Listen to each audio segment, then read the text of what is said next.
திருத்தணி நகராட்சியில் மக்களுடன் முதல்வர் திட்டத்தை தொடங்கி வைத்தார் கைத்தறி மற்றும் துணிநூல்துறை அமைச்சர் ஆர் காந்தி. திருவள்ளூர் மாவட்டம் திருத்தணி நகராட்சியில் 21 வார்டுகள் உள்ளது. இதனை 2 பிரிவுகளாக பிரித்து முதல் பிரிவில் பாதி வார்டுகளுக்கு முதல் பகுதியாக தமிழக அரசின் சிறப்பு திட்டமான மக்களுடன் முதல்வன் என்ற இந்த திட்டத்தில் வருவாய்த்துறை, காவல்துறை, நகராட்சி நிர்வாகம், மின்சாரத்துறை, மாற்றுத்திறனாளிகள் துறை, ஊரக வளர்ச்சித்துறை என 13 துறை சார்ந்த அதிகாரிகள் ஒரே இடத்தில் இந்த திட்ட முகாமில் தனியார் திருமண மண்டபத்தில் கலந்து கொண்டனர். இதற்கு திருவள்ளூர் மாவட்ட ஆட்சியர் டாக்டர் பிரபுசங்கர் தலைமை தாங்கினார்.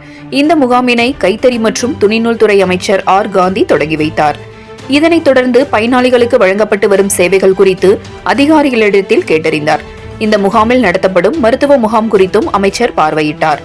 இதனைத் தொடர்ந்து பயனாளிகளுக்கு பிறப்பு சான்றிதழ்கள், வருமான சான்றிதழ், பயனாளிகளுக்கு திட்டத்திற்கான சான்றிதழ்களை வழங்கினார் அமைச்சர் ஆர் காந்தி. இந்நிகழ்வில் திருத்தணி சட்டமன்ற உறுப்பினர் சந்திரன், திமுக தலைமை செயற்குழு உறுப்பினர் பூபதி, திருத்தணி வருவாய் கோட்டாட்சியர் தீபா, திருத்தணி நகராட்சி நகர்மன்ற தலைவர் சரஸ்வதி பூபதி, வட்டாட்சியர் மதன் மற்றும் நகரமன்ற உறுப்பினர்கள் உள்பட பலர் இந்நிகழ்ச்சியில் கலந்து கொண்டனர்.